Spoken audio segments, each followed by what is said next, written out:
Tukite hamwe ta andũ a ndini nĩ tondũ ũrĩa tũrona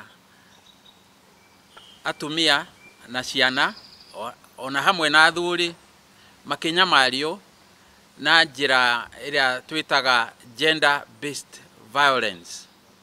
Ũguo nĩ kuuga atĩ atumia itũ, ciana citũ ciothe, ciana cia airĩtu na cianake ona athuri amwe nĩ maratihio kinya mwĩrĩ kana makahũrwo bara cia heho iria twĩtaga psychological. In every 3 women, 1 usually has suffered violence, and that is in the Kenya Demographic Health Survey.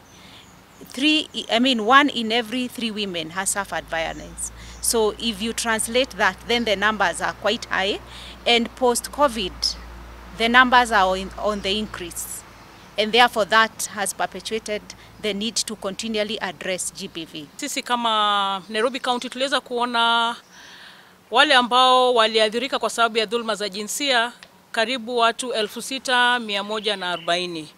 Na kwa hao watu kuna wale ambao walidhulumiwa kwa sababu ya ngono, kuna wale ambao walipitia kwa sababu ya kupigwa, na kuna wale ambao walipitia kwa sababu ya kimawazo.